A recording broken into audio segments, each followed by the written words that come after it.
Well, hello and welcome back, ladies and gentlemen. This is iCast, and it's been a while since I've casted, so I might be a little rusty. So give me a break on that. But this is going to be a clan match on the new clan that I'm actually a co-manager of, SB Clan. Uh, the real manager, the creator, is Splayers, hence the SB. But this is SoRa versus Aseraphim. I guess you pronounce that Aseraphim, but Aseraphim is the blue Zerg player spawning top right on Tal'Darim Altar against SoRa, the red Protoss player spawning bottom right.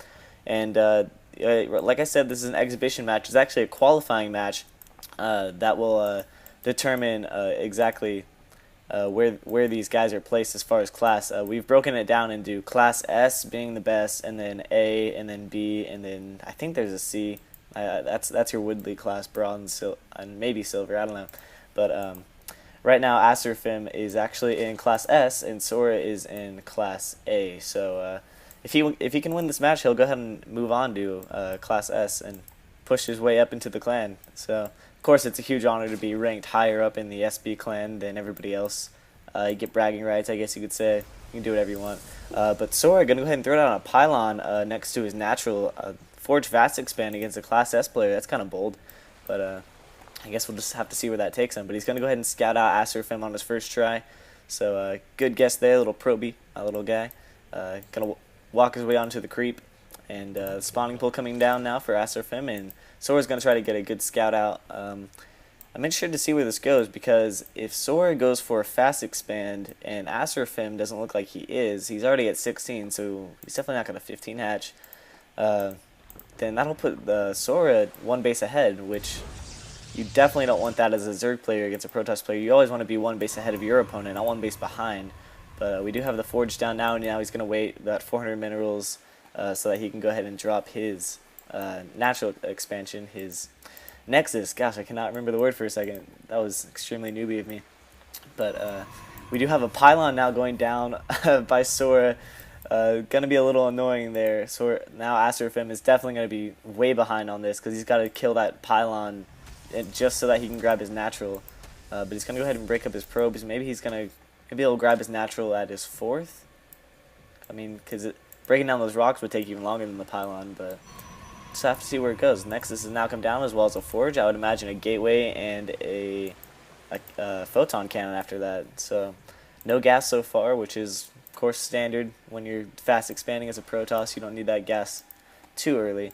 But we got a couple of Zerglings now out for Aseraphim. He's going to start working on that pylon, and then he's going to be able to fast expand. So interesting game so far we've got. SoRa being a little annoying, which interesting to note. I wonder if SoRa actually pulled his name from the Kingdom Hearts character SoRa, because I've never heard it anywhere else. I don't know, but he's going to go ahead and grab that double gas. But the reason I know that is because, of course, Kingdom Hearts is awesome and everybody played it at one point. But here I am wasting time, as these four Zerglings are going to come down and probably try to do a run by. I don't think he quite knows. Yeah, he knows about the fast expand because of his Overlord now. But the cannon has now come up and the pylon has completed the wall, so these Zerglings aren't going to be able to do crap to this thing. So tower cannon's going to go ahead and fend them off. Gateway finishing as well as a Nexus, and we do finally have the hatchery coming down for the Zerg player Aseraphim. I really hope I'm pronouncing that right, because it kind of sounds dirty when I say it, Aseraphim. Maybe it's Aseraphim, who knows, I'll have to ask him. But his drone is now coming out. You know, if I were him, I would go ahead and grab my fourth base area, but actually he's third because he's not breaking down the rocks yet. But it looks like that's probably what he's going to go ahead and try to do with this drone. He's trying to get to 300 minerals so that he can go ahead and do that. We do have metabolic boost now coming out to increase the speed of those Zerglings, and a couple of there's a couple of probes coming out and some zealots, so that SoRa does have something on the ground. But yeah, that third base is now coming up at the fourth, and otherwise not too much going on. He's just not going to start his creep spread across the map, which is pretty much good timing right now. He needs to get more forces out and try to knock down this wall, because SoRa really doesn't have much at this except for his cannon, and he's going to go ahead and throw down a pylon down here. He might be trying to hide a Stargate, maybe? Yeah, it's a Stargate, okay. I was going to say Dark Shrine, but he doesn't have his Twilight Council yet. So he's going to drop a Stargate, and with this build, usually I see a Protoss fast expanding and then walling up and then double stargating, but we only see one, so that's kind of interesting. But warp gate research has now started on the cybernetics core, as well as metabolic boost finishing up, and we do have this base, the third base, almost up, and he definitely needs to get his economy going, as well as break down these rocks and get his fourth base at the third location. But the Zealot at the Xel'Naga Tower right now has control of sight, so SoRa will know if Aseraphim is coming at any point, because he definitely doesn't have any air, so unless he wants to walk all the way around the Xel'Naga, which I doubt he will, he'll be revealing himself to SoRa pretty easily. But alright, let's take a look at the drone count. Actually, it's 41 to 39, so Protoss is one base down, and he actually has more probes, so that's definitely not good for Aseraphim. He needs way more probes, but he does have a pretty hefty amount of Zerglings, 16 against one Zealot and one Sentry, and that's really all that Protoss has.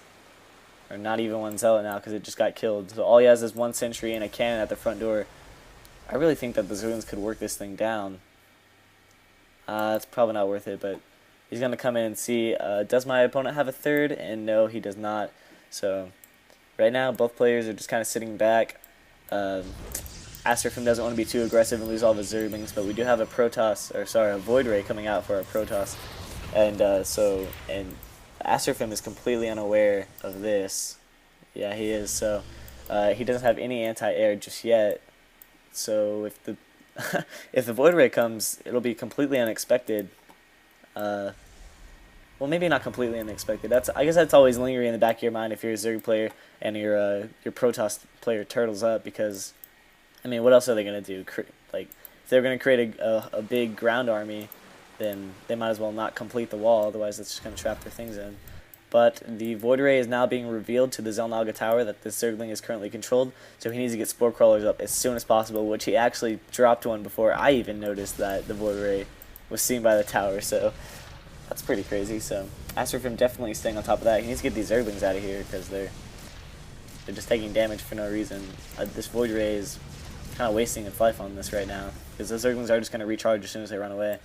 So he needs to go over and try to poke around and do some damage. But one Void Ray coming over here, and he's going to get fended off by the double Spore Crawler. So good placement by Aseraphim on that. These Void Rays really, I don't think they're going to do too much. There are Spore Crawlers in every base now. So really he's kind of just done with those Void Rays. The Hydralisk is now up, so as soon as he gets Hydras out, those Void Rays are going to be totally useless. But he's going to try to do as much as he can with them by harassing the Extractor, but two Queens here might as well be mobile Spore Crawlers. I guess that was kind of stupid, because Spore Crawlers are mobile, but forever mobile, and they can shoot.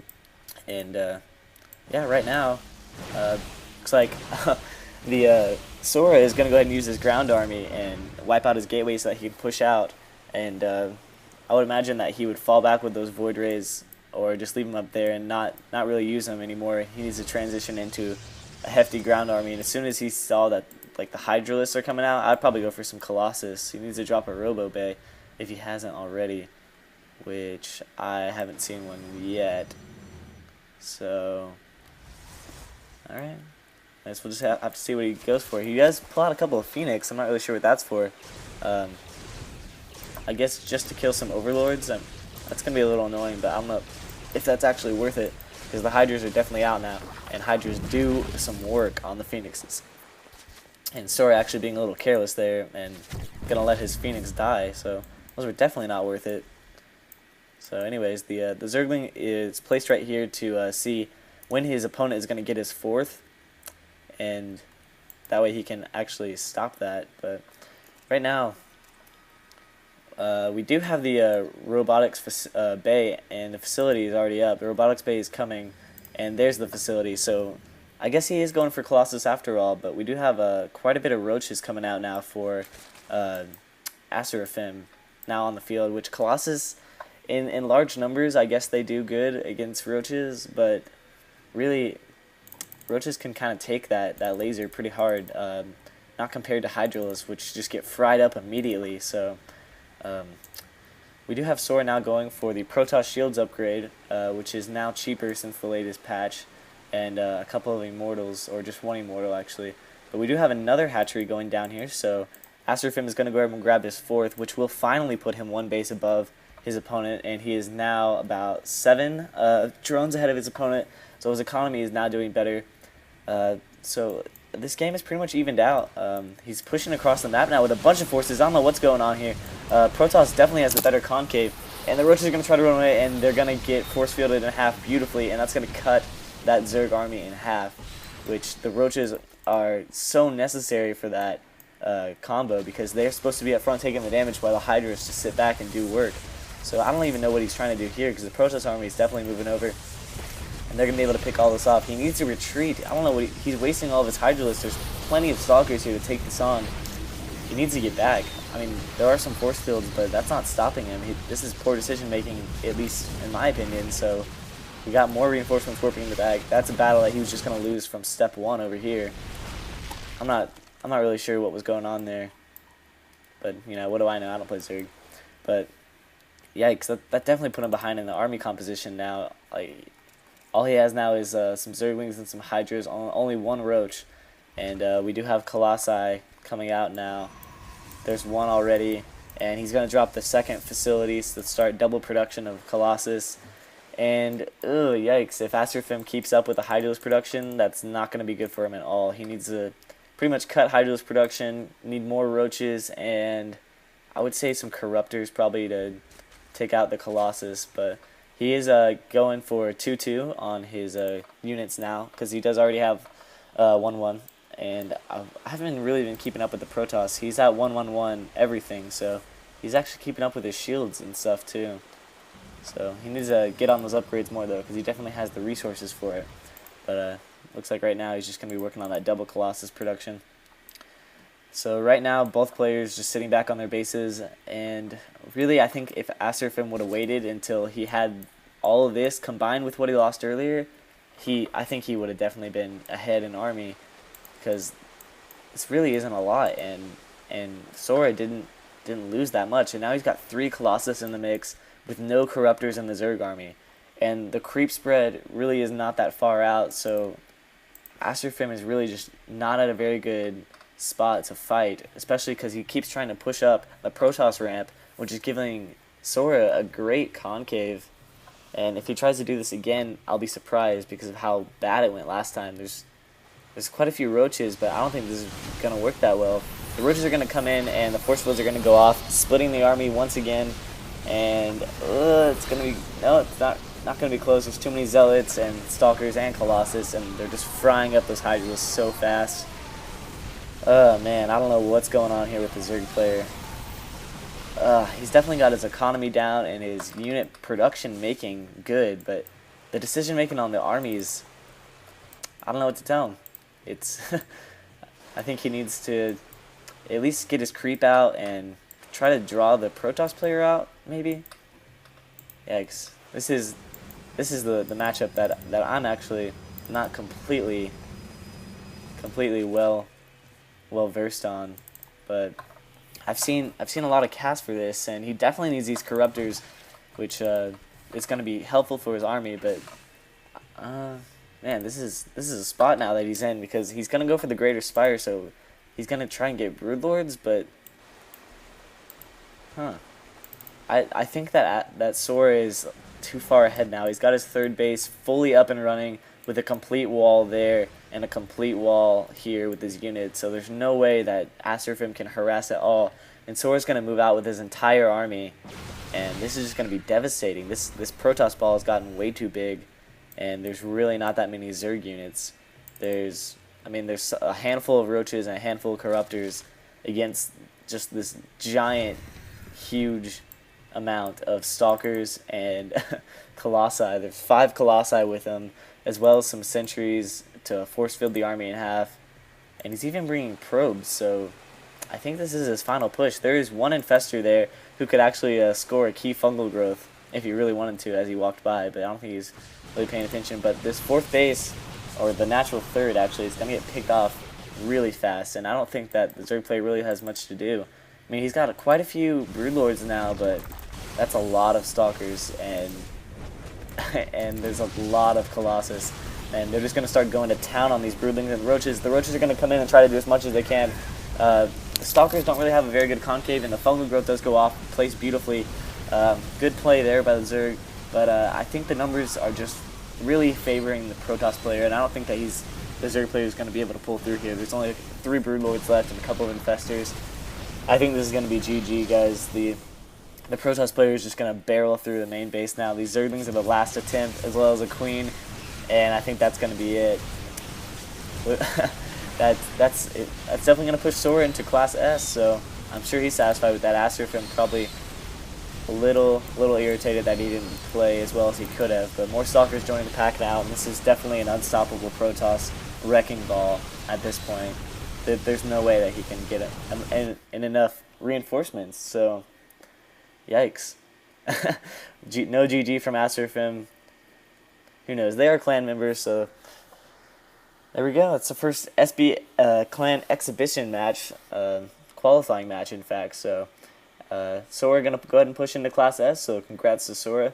And Aseraphim already in Class S, so now that he's got a good practice partner. So looking forward to more exhibition matches in the future. So we'll see you guys next time.